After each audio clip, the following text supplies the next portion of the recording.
Stretching a pound of ground beef across 5 different dinners was not a cooking trick in Dorothy Sams's kitchen. In 1961, just outside Pikeville, Kentucky, it was how she kept 4 children fed until payday. She never called herself resourceful. She called it Tuesday. The meals you are about to hear come from kitchens exactly like hers, the ones where dinner cost 40 cents and nobody went hungry.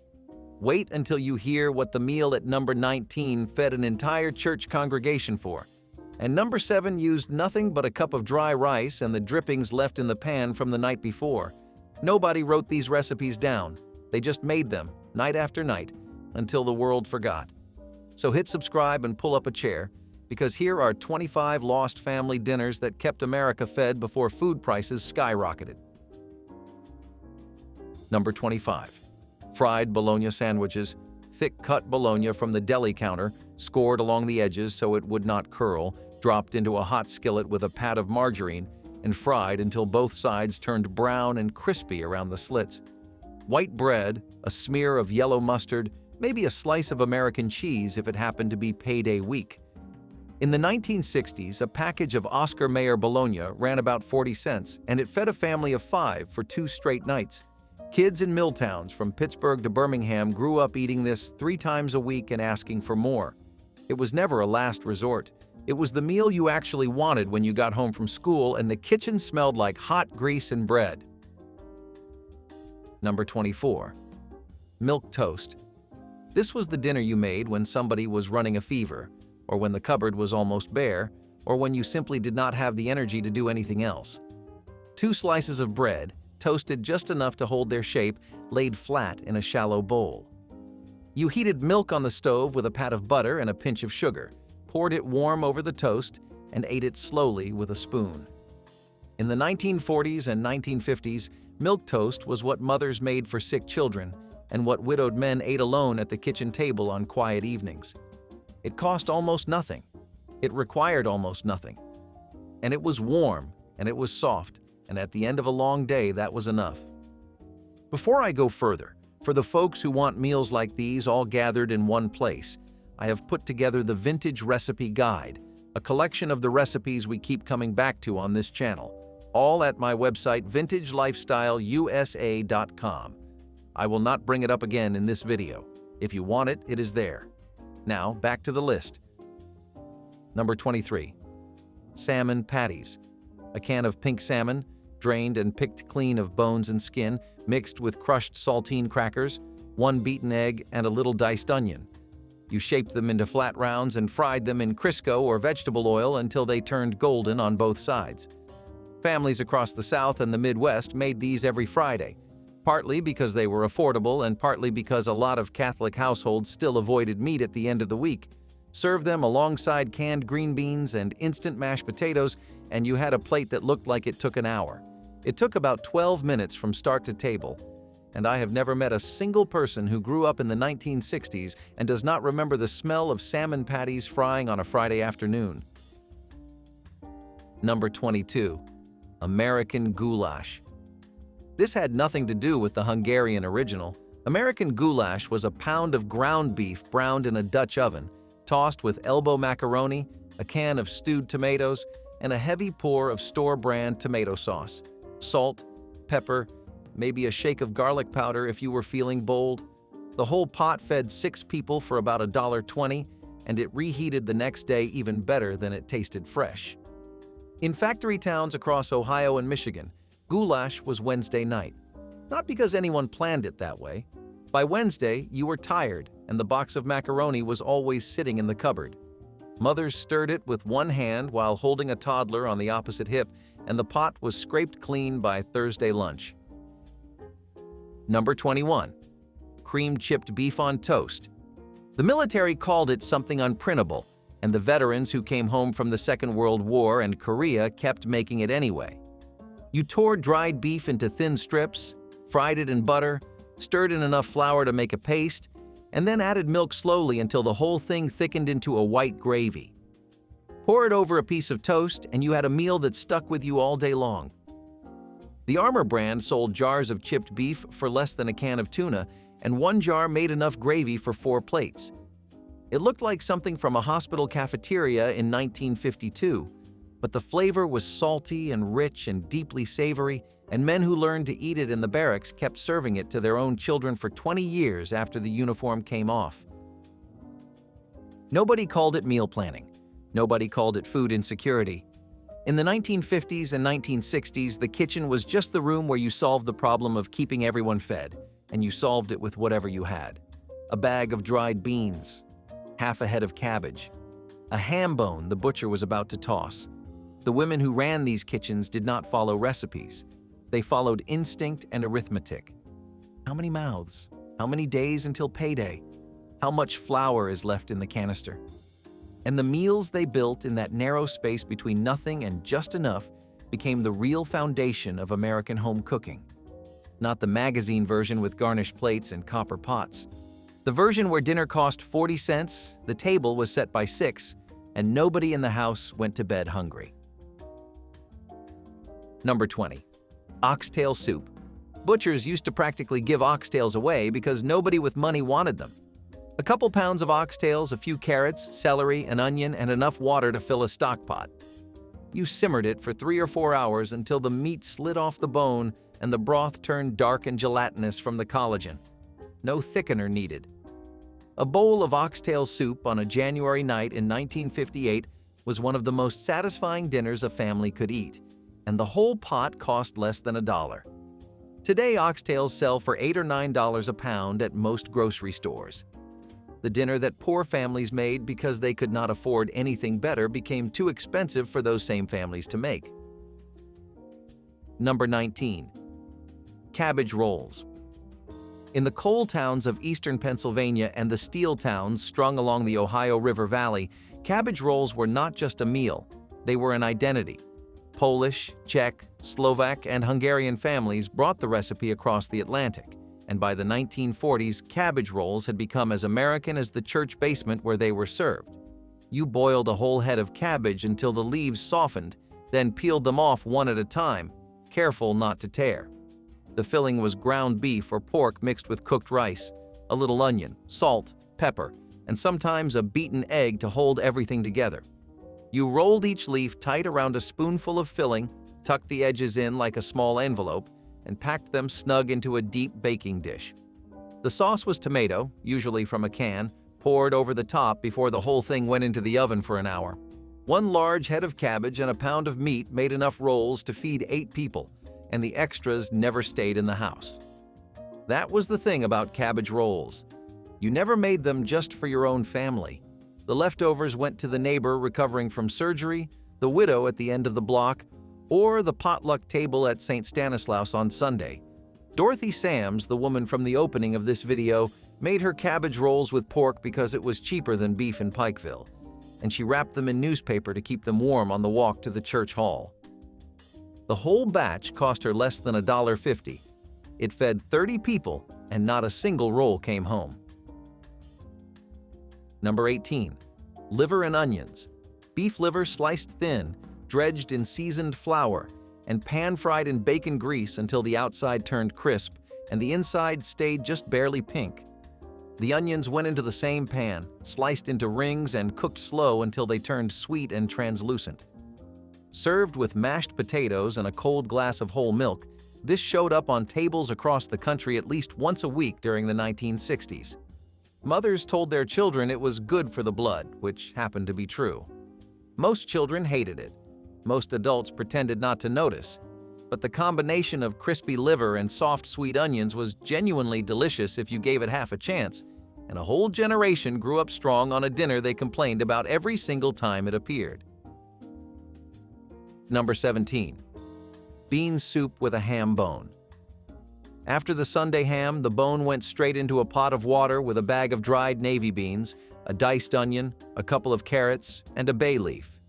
You let it simmer on the back burner for most of the next day, adding water whenever it got too thick until the beans went creamy and the ham fell off the bone in soft shreds.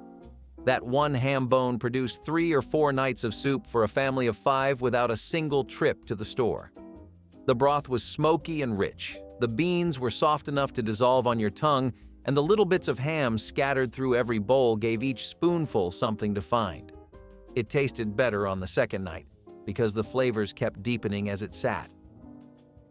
Number 16. Fried potatoes and onions, a cast iron skillet, a spoonful of lard or bacon grease, and whatever potatoes you had on hand. You sliced them thin, layered them in the hot pan with sliced onions, and let them cook low and slow until the bottom layer went golden and crunchy. Flip the whole pile, season with salt and pepper, and wait again. That was the entire method. In Appalachia and across the rural South, fried potatoes and onions was the answer to the question of what to cook when the pantry was almost bare and payday was still 2 days away. A 10-pound bag of potatoes in 1958 stretched across 2 full weeks of dinners if you were careful with your knife. It was not exciting. It did not need to be. It was warm, and it was there. There is a particular kind of quiet in the kitchen of someone who cooks only for themselves. No children to call to the table, no spouse coming through the back door at 5:30. Just one plate, one glass, one fork laid down on the counter. Millions of American seniors eat alone every night, and many of the meals on this list were built for exactly that reality. Not portioned down from a family recipe, but designed from the ground up for one person, one appetite, and one burner on the stove. The sadness is not that they eat alone. The sadness is that so many stopped cooking altogether because someone told them it was not worth the effort for just one person. It is worth it. It always was. A pot of soup simmered for one is still a pot of soup made with care. Number 15. Buttered egg noodles. A bag of wide egg noodles boiled until soft, drained in a colander, and tossed back in the pot with a generous lump of real butter, salt, and black pepper. That was the entire meal. Sometimes you stirred in a handful of frozen peas or a spoonful of sour cream, but the plain version was what children in the 1970s actually asked for by name. Egg noodles cost less than spaghetti at most grocery stores, and a single bag filled 4 bowls without complaint. The texture was softer and richer than regular pasta because of the egg in the dough, and the melted butter clung to every wide strand in a way that margarine never could quite manage. This was the dinner mothers made on nights when nobody felt like cooking, but everyone still felt like eating. Number 14. Chicken and dumplings. This was the meal that turned one chicken into a feast, and the women who made it could stretch a single bird across 2 full days without anyone feeling shortchanged. You started with a whole fryer, the cheapest one in the store, and simmered it in a big pot of salted water with celery, onion, and a few peppercorns until the meat was tender enough to fall away from the bone. Then you pulled the bird out, stripped every last bit of meat off the carcass with your fingers, and dropped the bones back in the broth for another 20 minutes of flavor. The dumplings were simple. Flour, baking powder, a little salt, and enough buttermilk to make a thick, sticky batter. You dropped spoonfuls of it straight into the simmering broth, clamped the lid on tight, and did not touch it for 15 minutes. When you lifted the lid, the dumplings had puffed up into soft white pillows floating in a broth that had gone thick and cloudy from the starch. You stirred the shredded chicken back in and ladled it into deep bowls. In the mountains of western North Carolina, churchwomen made chicken and dumplings for every funeral, every homecoming, and every evening when someone in the community simply needed feeding. 1 chicken, a cup of flour, and an hour of patience fed 10 people. The leftovers went into mason jars that showed up on a neighbor's porch the next morning without a note attached. It was never really about the chicken. It was about turning almost nothing into something warm enough to carry across the road to someone who needed it. Number 13.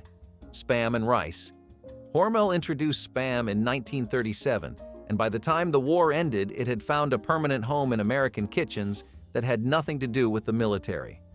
You sliced it thick, fried it in a skillet until the edges caramelized, and laid it over a mound of white rice with a fried egg on top or a splash of soy sauce. In Hawaii and across the Pacific states, Spam and rice became a genuine cultural staple, but it was just as common in trailer parks and small apartments on the mainland where 1 can and a cup of dry rice fed 2 adults for under $50. The sodium was enormous. Nobody cared. It was hot, filling, and a 12-ounce can sat in your cupboard for years without spoiling. That kind of reliability mattered when the paycheck was not. Number 12. Leftover hash. Whatever meat sat in the refrigerator from last night's dinner got chopped into rough cubes with cold boiled potatoes, diced onion, and a little bell pepper, then fried together in a cast iron skillet with enough bacon grease to build a proper crust on the bottom. Hash was not a recipe, it was a strategy. Roast beef hash, corned beef hash, ham hash from the Sunday leftovers. The whole skill was in that golden brown layer on the bottom of the pan, and getting it right took patience and a stubborn refusal to stir too early. A fried egg cracked on top was optional but strongly encouraged. Families in the 1950s ate hash at least once a week, and nobody ever called it leftovers when the children asked what was for dinner. Number 11. Biscuits and sausage gravy. Homemade biscuits, the real kind made with white lily flour and cold lard, cut out with an upside-down drinking glass because nobody in the house owned an actual biscuit cutter. While they baked, you browned a roll of Jimmy Dean pork sausage in a cast-iron skillet, crumbled it fine, and sprinkled flour right over the cooked meat without draining a drop of grease. You stirred until the flour soaked into the fat, then poured whole milk in slowly while scraping the bottom of the pan, and a thick white gravy formed with little bits of browned sausage suspended throughout. Split the hot biscuits open on the plate and drown them. This was breakfast food turned into supper, and nobody in eastern Tennessee saw a single thing wrong with that. A tube of sausage and a batch of biscuits fed a whole family for less than what a drive-through combo meal costs today, and the gravy was the part that mattered. It turned 3 biscuits into a full dinner that tasted like somebody's kitchen on a cold Saturday morning. Something changed in American grocery stores between 1970 and 1990 that nobody really talks about. The ingredients that made cheap cooking possible quietly disappeared or tripled in price. Oxtails went from throwaway scraps to specialty cuts behind the meat counter. Lard vanished from the baking aisle entirely. Whole chickens gave way to boneless, skinless breasts wrapped in plastic and sold at 4 times the cost per pound. The dinners on this list were born in a time when a family could walk into the store with $5 and walk out with enough food for the week. That time is gone. What replaced it was convenience packaging, and convenience always costs more than the thing it replaced. The real loss was not just the price. It was that an entire generation never learned to stretch a dollar across a dinner table the way their grandmothers did without thinking. Number 10. Sloppy Joes from scratch. Not the Manwich version from the can. The real thing. Ground beef browned in a skillet, a generous squirt of ketchup, a spoonful of yellow mustard, a splash of Worcestershire, a pinch of brown sugar, and enough tomato paste to hold it all together. You simmered it until the sauce thickened and the kitchen smelled sweet and tangy at the same time, then spooned it onto soft hamburger buns and watched it drip down everyone's wrists. In the 1960s and 1970s, sloppy joes were the dinner that kids got genuinely excited about, the one meal where making a mess was part of the deal. School cafeterias served a thin, watery version, but the homemade kind had a deeper, richer taste because every mother adjusted the sweet and sour balance to her own family. There was no single recipe. Every house had its own ratio, and every single one of them was right. Number 9. Tuna noodle casserole. 2 cans of chunk-light tuna, a bag of egg noodles, a can of Campbell's cream of mushroom soup, and a handful of crushed potato chips spread across the top. Mix everything in a baking dish, slide it into a 350-degree oven, and walk away for half an hour.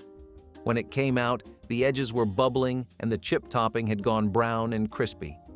This casserole appeared in church cookbooks in every single state, and for good reason. It fed 6 people, required about 10 minutes of actual work, and you could assemble the whole thing from ingredients that sat in the pantry for months. Frozen peas were the most common addition. Some families threw in a handful of shredded cheddar before the chips went on, and those families never went back to the plain version. Tuna noodle casserole was not a proud dinner. It was a dependable one, and sometimes dependable is exactly what a Tuesday night calls for. Number 8. Hobo stew. Ground beef, canned corn, canned green beans, canned tomatoes, sliced potatoes, and a diced onion. Everything went into one pot, covered with water, and simmered until the potatoes turned soft and the starch thickened the broth all on its own. No browning the meat first, no complicated seasoning. Just salt, pepper, dump, and simmer. The name came from the Depression, when men riding freight trains pooled whatever scraps they could find and cooked them in a single pot over an open fire beside the tracks. By the 1960s, Hobo stew had migrated into regular kitchens as the go-to meal for using up 3 cans of vegetables before they collected dust. It was not delicate, it was not attractive, it was everything you had in one pot, and that was the whole honest point. Number 7. Rice and pan drippings. A cup of long-grain white rice cooked on the stove, topped with the saved drippings from whatever meat you fried the night before. Bacon grease, sausage fat, the rendered drippings from a pork chop. You spooned it hot over the rice and stirred until every grain was coated and glistening. In the rural South, rice and drippings showed up on the table at least once a week, and the women who made it kept a coffee can of saved grease on the back of the stove the way other families kept a sugar bowl on the counter. It sounds plain because it was plain. But the fat carried a depth of flavor that no store-bought seasoning could touch, and a bowl of it on a cold evening in January settled something deep and quiet in your chest. Number 6. Tomato soup and grilled cheese. A can of Campbell's tomato soup made with milk instead of water, and a sandwich built from white bread, butter, and 2 slices of American cheese pressed flat in a hot skillet until the bread turned golden and the cheese pulled into strings when you tore it apart. This combination became so deeply embedded in American childhood that it works more as a memory than a recipe. Sick days home from school, snow days with the television on, Saturdays when both parents worked and the oldest kid made lunch for everyone else. Together, the soup and sandwich made a meal that felt like being taken care of, even if you were the one doing the cooking. Some meals survive not because they are impressive, but because they are kind. This was the kindest dinner in America. Number 5. Chicken fried steak. Cube steak, the cheapest cut of beef on the shelf, pounded flat with a meat mallet and coated in seasoned flour, dipped in beaten egg and coated again. You fried it in a half-inch of vegetable oil until the crust turned golden and shattered when you pressed a fork through it. The white cream gravy came right behind, built in the same pan from the leftover flour and drippings with whole milk stirred in until it went thick and smooth. Chicken fried steak was born in Texas, raised by German and Czech immigrants who carried schnitzel traditions into cattle country, and by the 1950s it had taken hold in every diner and kitchen from Oklahoma to Alabama. The steak cost almost nothing because cube steak was the cut no one else wanted. The breading did the work of making it feel like a meal worth sitting down for. Number 4. Pinto beans and cornbread. A pound of dried pintos soaked overnight and simmered all day long with a ham hock, a halved onion, and enough salt to draw it all together. The cornbread was baked in a cast-iron skillet greased with bacon drippings, and the bottom crust came out dark and crunchy and faintly smoky. You crumbled the cornbread into a deep bowl, ladled the beans over the top, and ate it with a raw sliced onion on the side if you grew up in the right part of the country.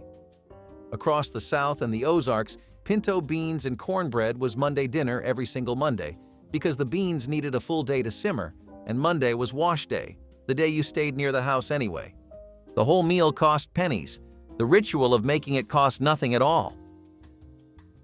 Number 3. Pot roast stretched across 3 days.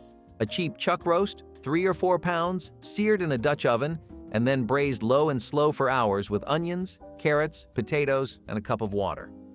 Day 1 was the roast dinner itself, carved thick and served with the soft vegetables and the pan juices poured over the top.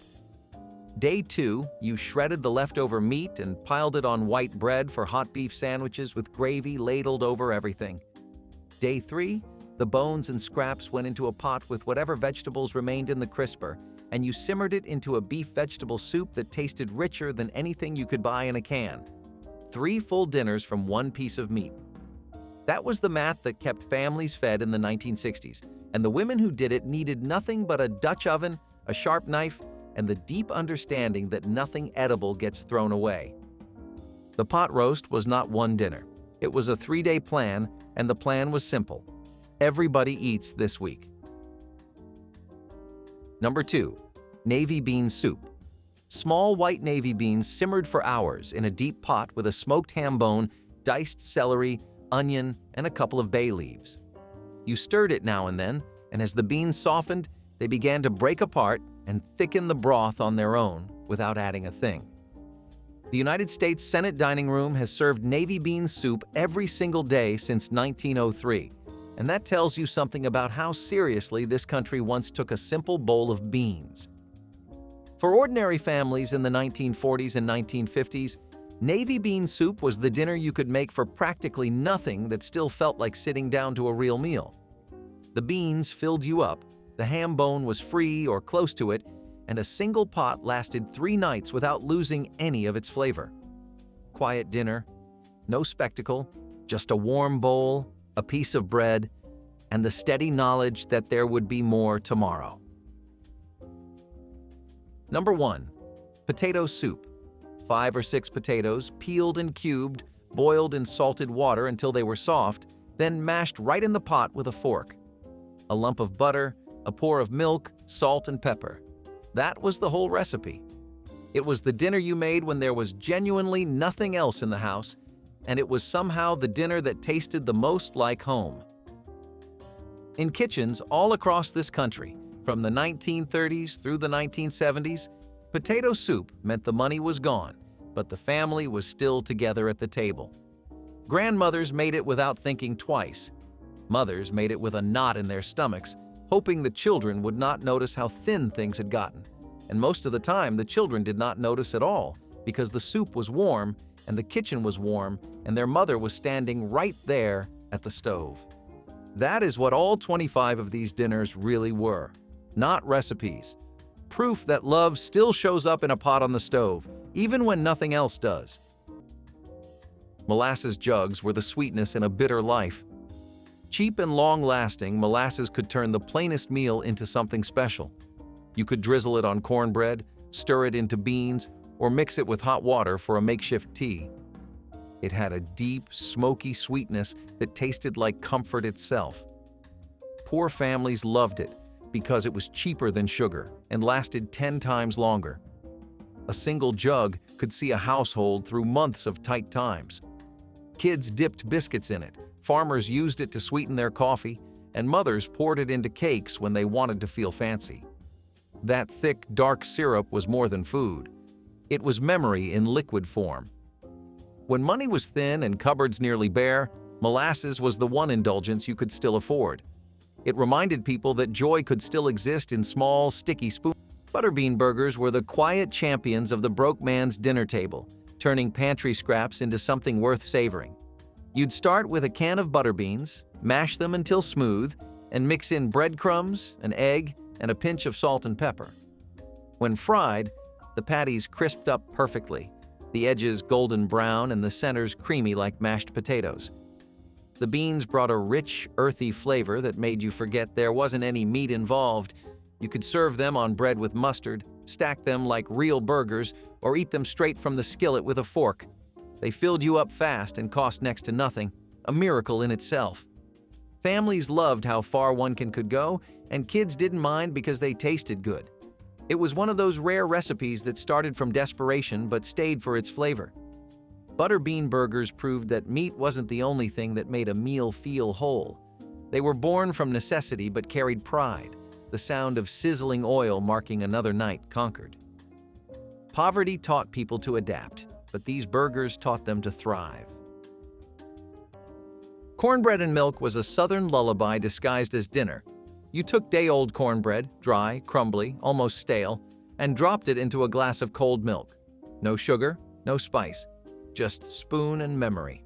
It was humble food, the kind you did not question because your grandparents ate it too. Some people used buttermilk, others regular.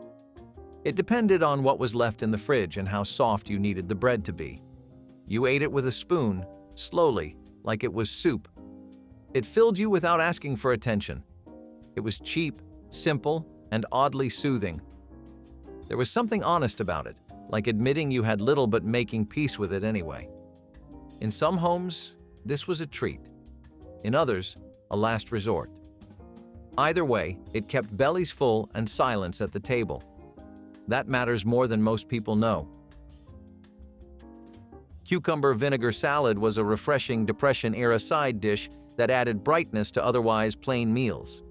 Cucumbers were easy to grow in home gardens, and when combined with vinegar, water, and a pinch of sugar or salt, they became a simple but flavorful salad. Thinly sliced and chilled if possible, the cucumbers soaked up the tangy brine and provided crunch. For families living on beans, bread, and potatoes, this salad was a welcome change in texture and taste. It required almost no cooking, which was another benefit when fuel and time were scarce. Often served in large bowls at supper, it gave the sense of a fresh vegetable dish without requiring expensive ingredients. Sometimes onions or dill were added, but the core recipe was basic and thrifty. For many households, cucumber vinegar salad was a reminder that gardening and resourcefulness could provide something close to luxury in the hardest times. Cheddar grits casserole brought Southern comfort to weeknight tables while cleverly using scraps to stretch a grocery dollar.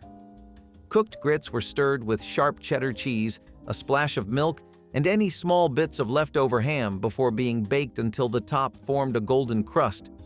The creamy base and salty accents provided warmth and satisfaction, making it a favorite for cool evenings or family gatherings. Because grits were inexpensive and widely available, this casserole offered a filling main dish that fed many mouths without straining a budget. Home cooks often prepared it in the morning and reheated it for supper, appreciating how well it held its texture. Children loved the mild cheese flavor, while adults enjoyed the hearty, stick-to-your-ribs appeal. Paired with a green salad or simple stewed tomatoes, the dish delivered balanced comfort with little expense or effort. Its staying power in community cookbooks and church potluck menus shows how thrifty Southern traditions easily blended with mid-century convenience to create a meal everyone could enjoy. Pancakes for dinner was the rebellion no one talked about, but everyone loved. You mixed flour, milk, and eggs in a bowl, poured it onto a hot griddle, and watched the bubbles rise like tiny promises. Stack after stack, golden and imperfect, sometimes burnt at the edges. It felt like cheating, but no one called it out. In a house full of stress and unpaid bills, it was the rare moment that felt light. Pancakes reminded us we could bend the rules without breaking ourselves. You poured syrup until it pooled at the base, or you used jam, honey, or even just sugar and butter. Whatever you had, dinner did not have to be savory. It did not have to follow the rules. Pancakes were a reminder that even when money was tight, you could still enjoy something. You could still treat yourself. Kids loved it. Adults sighed with relief. No meat, no sides, just breakfast masquerading as dinner. And maybe that is what made it so special. It felt like breaking the rules in the best possible way. Powdered milk chocolate pudding was the sweet ending that made every tight grocery week feel worth it. You'd mix dry milk with cocoa powder, sugar, cornstarch, and a little water, whisking fast until it came together into a glossy brown dream. It simmered slow on the stove, thickening just enough to coat the spoon. Once it cooled, it went into reused butter tubs or chipped mugs, then straight into the icebox until firm. The first spoonful was pure bliss, smooth, sweet, and just chocolatey enough to make you forget how simple it was. Kids licked the pot clean, laughing at the sticky whisk marks on their fingers. Nobody cared that it wasn't real milk. What mattered was that it felt indulgent. Sometimes you'd top it with whipped cream from a can or a sprinkle of sugar if you wanted to be fancy. It was cheap, it was easy, and it made even the hardest weeks taste soft around the edges.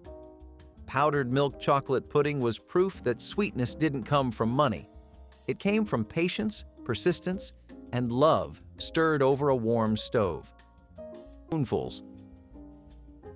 Dried saltfish was a poor man's meat, cheap, salty, and ready to last through any storm.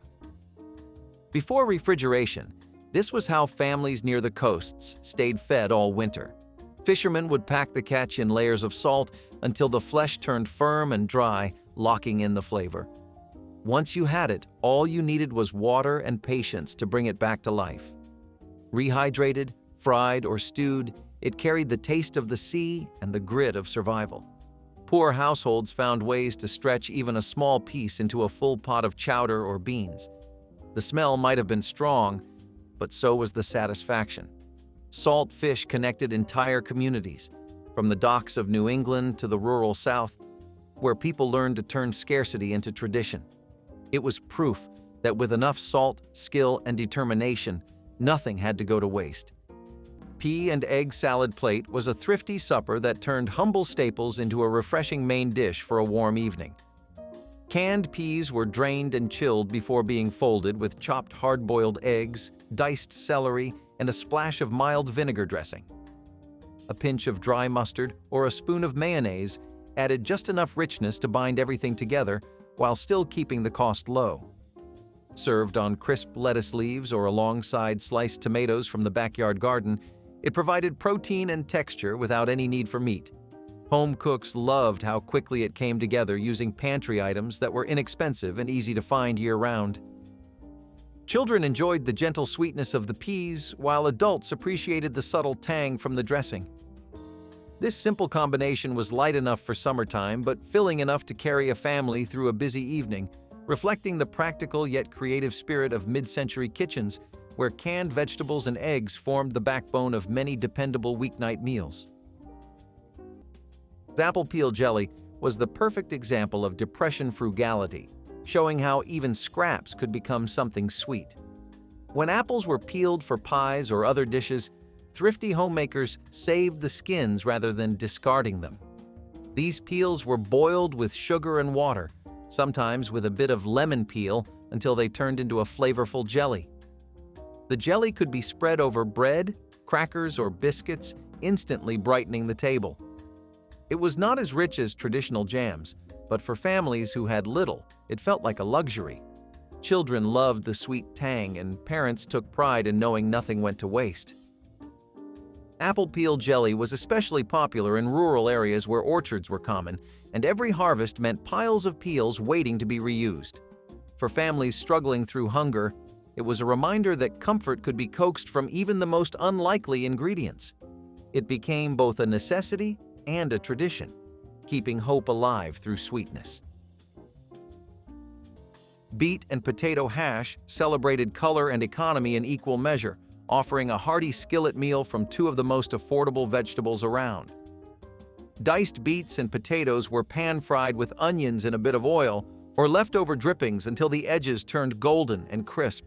The beets added a deep ruby hue that stained the potatoes with a cheerful pink, making the dish as attractive as it was filling. A sprinkle of vinegar or a dollop of sour cream brought brightness to each bite, proving that frugal cooking could still deliver vibrant flavor. This hash was often served as a meatless main course or topped with a poached egg for extra protein, making it ideal for households watching their grocery spending. Gardeners loved it because it used ingredients that stored well through winter, ensuring a dependable dinner even when fresh produce was scarce. Beet and potato hash remains a classic example of how mid-century cooks turned basic staples into something comforting, flavorful, and visually striking without spending more than a few coins. Canned ravioli was the Italian dinner that came in a can and never asked for praise. You popped open the metal lid, poured the heavy red sauce into a pot or a bowl, and microwaved it until it bubbled around the edges. The smell was artificial, the sauce too sweet, and the ravioli too soft, but none of that mattered, because it was food. And sometimes that was the only requirement. Chef Boyardee was not a chef in your kitchen, he was a lifeline, a shortcut to something that felt like a meal even if it came from a shelf instead of a stove. You ate it straight from the bowl, sometimes with a slice of bread to soak up the sauce. Other times, just a fork and a quick prayer that no one noticed how many nights in a row you were eating the same thing. The meat inside the pasta was more memory than substance, a whisper of protein in a sea of tomato. But it was hot, and it was filling, and it kept the stomach quiet when the cupboards were mostly bare. You were not proud of it, but you were grateful, because for $1 or less, it gave you something to hold on to. Mayonnaise and tomato saltines were what passed for luxury when the lights were dim and the pantry looked bare. You'd take a sleeve of saltines, smear each one with a bit of mayonnaise, Then press on a slice of tomato fresh from a neighbor's garden or the grocery discount bin. Sprinkle a little salt, maybe pepper if you had it, and you were set.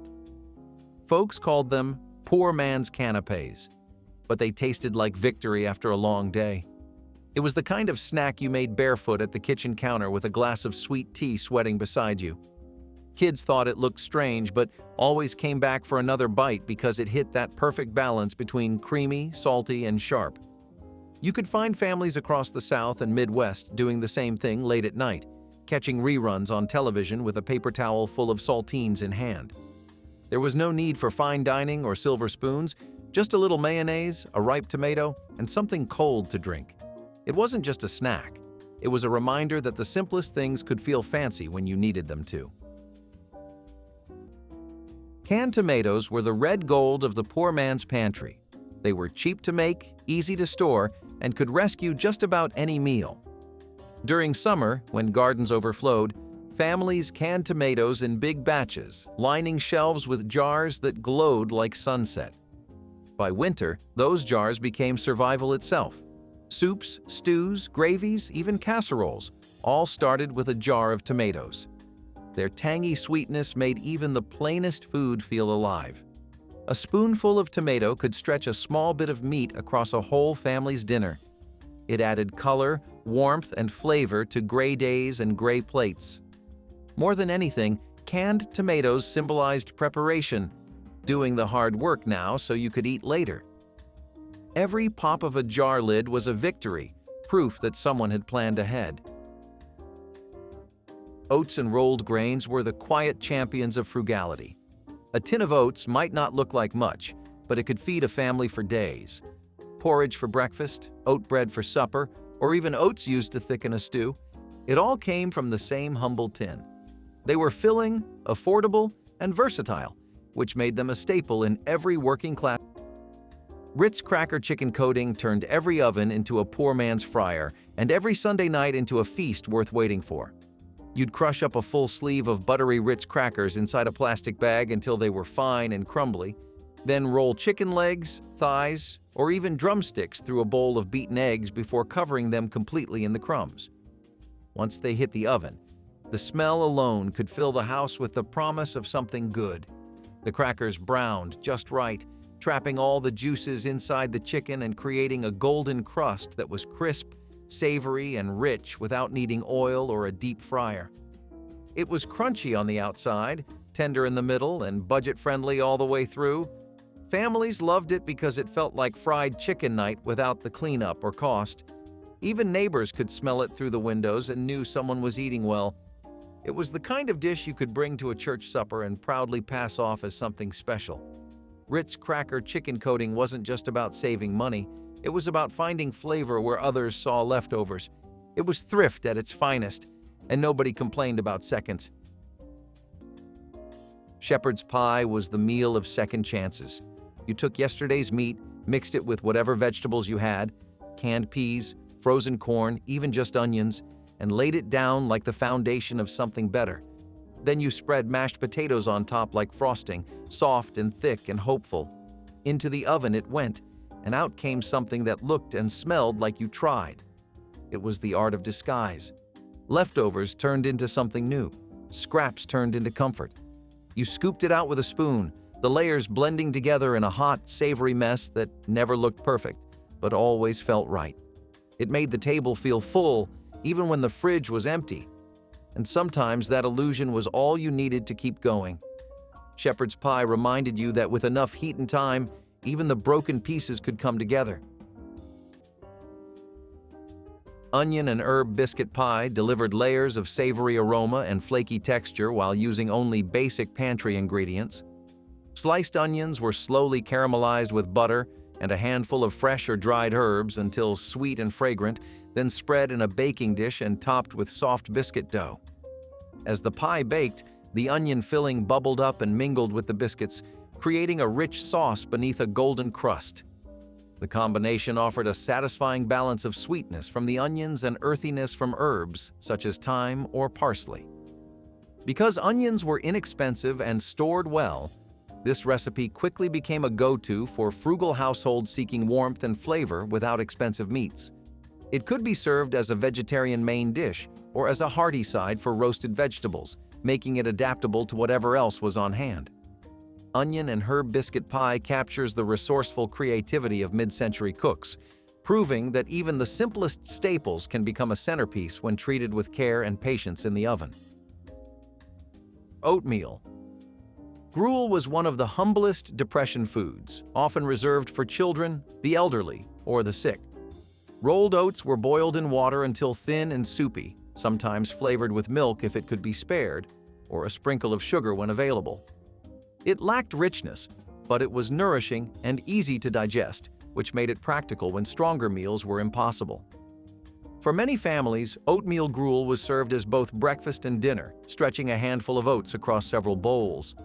Though plain, it provided much-needed energy and warmth in a time when calories were hard to come by. Parents ate less of it themselves, saving portions for their children. While it might not have been anyone's favorite meal, it carried the comfort of something warm in otherwise hungry days. For countless households, oatmeal gruel was both a symbol of hardship and proof of how people endured with the simplest foods. Flour barrels were the throne of every kitchen, the one thing no home could function without. A big barrel of flour in the corner meant security. It meant bread, dumplings, biscuits, and gravies for days. Poor men guarded their flour like treasure because one scoop could mean breakfast for the family. When you opened the lid and saw a fine white cloud rise, it felt like hope itself. Housewives made biscuits on wooden boards, cutting circles with cups when they had no proper tools. Dumplings floated in broth like little clouds, thickening soups that could stretch another night. Flour was also the base for gravy, that golden miracle that turned scraps into feasts. The smell of hot flour and fat cooking together was as close as you got to luxury on a poor man's plate. It was simple, practical, and pure, proof that even the most basic things can hold a kind of sacred power when times are hard. The barrel stood as a silent promise that tomorrow's meal was already halfway there. Velveeta potato bake was the crown jewel of the comfort table in the 1980s, and it didn't take much to make. Just a few peeled and diced potatoes, a splash of milk, and a handful of bright orange Velveeta cubes that melted into creamy gold. The whole dish bubbled and hissed in the oven, turning every corner of the house into a buttery, cheesy paradise. When you opened the oven door, the smell hit first. Rich, warm, and unmistakably fake, but somehow perfect. The top browned slightly while the middle stayed soft and gooey, thick enough to scoop but smooth enough to melt on your tongue. Families brought it to church potlucks and Sunday lunches, always disappearing before anything else on the table. It was the definition of cheap cooking done right, the kind of dish that cost a few dollars but felt like a treat. Kids thought it was fancy, parents knew it was survival. Velveeta potato bake didn't pretend to be healthy or refined. It was comfort in its purest form. It was a casserole made with love and necessity, proof that a block of cheese could turn poverty into pride. Meatloaf was a handshake between hard times and good intentions. It was not steak, it was not even roast. It was ground beef stretched with breadcrumbs, onions, and eggs, molded into a loaf like it wanted to be something more. You baked it in a pan until the edges browned, and if you had ketchup, you glazed the top until it caramelized into a sweet, sticky crust. Meatloaf was a family meal, a leftover meal, a please God let this last 3 days kind of meal. It sat in the center of the table like it was proud to be made out of scraps. And maybe it was. It held together, even when everything else felt like it was falling apart. Slice by slice, you ate it with mashed potatoes or just plain white bread, soaking up every bit of flavor. It was dense, it was heavy, and it was honest. Because meatloaf never pretended to be more than what it was, a way to make something out of not enough. Boiled turnip tops were a staple born of necessity, proving that even the green leaves most people might throw away could keep families alive. Turnips were affordable, hardy vegetables that grew well in poor soil, and when their roots were harvested, the greens were never wasted. Women would wash and boil the tops in a simple pot of water, sometimes seasoning only with a pinch of salt if they had it. The greens cooked down into a soft, bitter but nutritious dish that helped fill stomachs when nothing else was available. Occasionally, if there was bacon fat or lard to spare, the leaves would be flavored more richly, but most of the time it was plain boiled greens. Children often disliked the taste, but parents insisted, knowing the vitamins were essential in years when fresh vegetables were rare. For many rural households, boiled turnip tops became a daily food, reminding them of how survival depended on using every single part of the harvest. Corn and cottage cheese pie turned two budget staples into a surprisingly elegant dinner dish that impressed guests as well as family. Sweet corn kernels, either fresh or canned, were combined with creamy cottage cheese, beaten eggs, and a touch of flour to create a smooth filling that set beautifully inside a simple pastry shell. Baking brought out a gentle sweetness that paired perfectly with the tang of the cheese, making each slice rich yet light. This pie was easy to prepare ahead of time and served equally well warm or at room temperature, an advantage for busy hosts or church suppers. The ingredients were inexpensive and widely available, making it an accessible option for families looking to stretch their food dollars without sacrificing flavor. Leftovers held up well and could be enjoyed for breakfast or lunch the next day. Its enduring charm lies in how it transforms humble pantry items into something that feels like a special occasion, capturing the inventive spirit of 1960s American home cooking. Cornmeal was the magic dust of poor households, cheap, shelf-stable, and endlessly useful. A single sack could turn into mush for breakfast, hoe cakes for lunch, and cornbread for dinner. Farmers used it, miners used it, families swore by it. Cornmeal was filling, nutritious, and worked with just about any leftover you had lying around. It was the one ingredient that could carry you through a whole week of hunger without complaint. People used it with lard drippings to make golden cakes crisp on the edges and soft in the middle. For others, it meant a pot of warm corn mush, sweetened with molasses or salted for a savory twist. Kids grew up on it, and mothers stretched it with water when milk was gone. When the pantry looked bare, cornmeal never disappointed. It was the friend that always stayed. Its grainy texture and rich smell of roasting corn were the scent of home for millions. Even today, there's something grounding about a skillet of cornbread, reminding us how far thrift and a bit of grit could take a person. Dropping it into hot oil until the outside puffed up and turned golden. The smell alone could make the whole block jealous. Sweet, crispy, and greasy in all the right ways, they were chaos turned delicious. Families made them on Friday nights when they wanted to give the kids something fun without spending anything extra. Sometimes they dipped them in syrup, sometimes in ketchup, sometimes both. There were no rules. You could fry 10 of them for the cost of one real corn dog, and everyone got seconds. They were crunchy on the edges, soft in the middle, and gone in minutes. Pancake batter corn dogs were a reminder that joy didn't need money. It just needed a little imagination and a lot of hot oil. In a world that felt hard, these golden bites brought a little laughter back to the table. Ketchup sandwiches may sound like a joke today, but in the Depression era, they were a quick meal for children and adults alike. With meat out of reach for many, a slice of bread spread thin with ketchup became lunch or even dinner. The tangy, sweet flavor gave the illusion of something more filling, especially when paired with a second slice of bread. Sometimes butter or margarine was added if available, but most of the time it was just bread and ketchup. While humble, it provided calories when little else was around, and children often looked forward to it simply because it tasted different from the usual plain bread. It was also portable, making it an easy option for workers or school lunches. Though it might not sound appetizing now, it kept hunger away for countless families. For many who grew up in the 1930s, ketchup sandwiches became an unforgettable part of their childhood survival. Zucchini tomato layer. Bake turned overflowing summer gardens into a warm and colorful family meal that fit any budget. Thin slices of zucchini were alternated with canned tomatoes inside a buttered casserole dish, sprinkled lightly with breadcrumbs and a handful of grated cheese. As it baked, the vegetables released their juices, blending with the cheese to create a savory sauce that required no extra effort. This dish became a staple during peak harvest months, when zucchini was plentiful and nearly free from backyard gardens or neighborhood swaps. Home cooks appreciated how easily it adapted to what they had on hand. allowing the addition of fresh herbs or a scattering of leftover rice to make it more filling.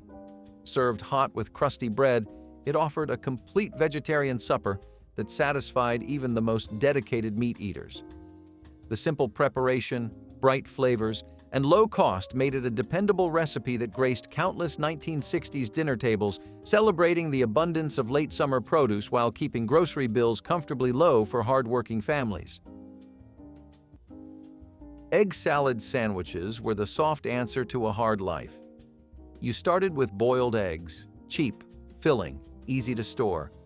You mashed them with a fork, added whatever mayonnaise you had, maybe a pinch of salt, a dash of pepper, sometimes even mustard if you were fancy. Then came the white bread, thin and fragile, sticking to the egg like it was doing you a favor. It was cold, quiet food. Not flashy, not warm, not especially comforting. But it filled the space between hunger and dinner. You ate it standing up over the sink or wrapped in wax paper at school. There was no crust if someone loved you. There was extra egg if someone loved you more. It was the lunch of the working poor, the dinner of those too tired to cook, and somehow it still managed to taste like home. The eggs were never just eggs. They were patience. They were leftovers. They were something made out of almost nothing. And when the fridge was empty except for a carton and a jar of mayonnaise, you knew what you were having. You did not choose it. You inherited it. Canned milk corn chowder was a soup that hugged you from the inside. You'd open a can of evaporated milk, pour it into a pot, add a few handfuls of frozen corn and some instant potato flakes, and let it all come together over a low flame.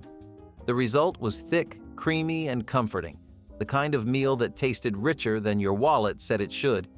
It warmed you up fast and made you feel like you had something special on the stove. This was a dinner for cold nights, small paychecks, and big appetites. Even without bacon or cream, it had depth, thanks to the sweet corn and that canned milk tang. Served with a few crackers or a slice of bread, it made a full meal out of almost nothing. Canned milk corn chowder wasn't just food. It was a reminder that with a pot, a can, and a little patience, you could turn scarcity into comfort. Fried bologna sandwiches were the poor kid's steak. You slapped that bologna in a hot pan until it curled like a rose petal, then threw it on white bread with a smear of mustard. If you were lucky, a slice of cheese made an appearance. If not, the bologna had to carry all the weight. It sizzled, popped, and released that smell, salty, greasy, unmistakable. There was always that little charred ring around the edge, a perfect halo of survival. This was not deli meat. This was the cheapest pack in the fridge. It came in a big plastic tube, sealed with a twist tie or worse, and you knew it was going to last all week. You did not toast the bread. You barely buttered the pan. The goal was simple: get it hot and slap it together. Sometimes there was ketchup, sometimes a pickle slice. But most times it was just the basics, a sandwich that told you exactly where you stood. You sat on the floor or leaned over the sink while you ate it, grease dripping down your hand, and never questioned why this was a staple. Because it worked, and because it was yours. Stewed apples with bread cubes was a dessert that stretched every bit of fruit to its fullest during the Depression. A few apples, sometimes bruised or close to spoiling, were peeled and stewed with sugar or molasses if available. To make the dish go further, stale bread cubes were added to soak up the syrupy juices. The result was a warm, comforting pudding-like dish that could serve several people with only a handful of apples. Spices like cinnamon or nutmeg might be added when they could be spared, but even without them, the dish was sweet and filling. For many children, this was the closest thing to pie they would taste during those years. It turned waste into dessert and brought comfort at the end of long days. Even though it cost next to nothing, it felt like a treat worth remembering. Stewed apples with bread cubes showed how creativity kept hope alive. Ramen noodles were the dinner of desperation that somehow became a ritual. A block of dried noodles, a packet of salt and spice, and 3 minutes in boiling water. That was it. That was the whole recipe. And yet, it kept showing up in pantries, college dorms, first apartments, and homes where money ran out before the month did. You could dress it up, sure, but no one was fooled. It was hunger food, dressed in hot broth and convenience. And somehow that truth only made it more familiar. You slurped it straight from the bowl, steam burning your face, the broth clinging to your lips. Sometimes you added an egg, sometimes hot sauce, but most times you just made do. The noodles were limp, the broth was salty enough to sting, but it was food, and food meant one more night survived. You did not eat it because you wanted to. You ate it because it was all you could afford, and you learned to love it anyway. Peanut butter bread pudding was the dessert you made when every sweet thing in the house was gone, but no one wanted to end dinner on an empty note. You'd tear up old bread, pour over a mix of milk, sugar, and a few spoonfuls of peanut butter, then bake until the top turned golden and sticky. The smell filled the house like a warm blanket. It was thick, sweet, and rich enough to make you forget how cheap it was. No one wasted bread back then. It was too precious. If you had bananas or raisins, you could toss those in, but most times it was just bread, milk, and peanut butter working overtime. Families made it in square pans or cast iron skillets, serving it hot with a drizzle of syrup if they were lucky. It wasn't a fancy dessert, but it was one that made you close your eyes with that first bite. Peanut butter bread pudding was poor folks' decadence, a taste of comfort that didn't cost a dime extra. If you grew up eating any of these meals, I want you to pick one this week and make it again. Not from a box, from memory. Fry the bologna, simmer the beans, boil the potatoes the way your grandmother did. Then sit down at the table, not the couch, and eat it the way it was meant to be eaten. Tell me in the comments which dinner your family made the most.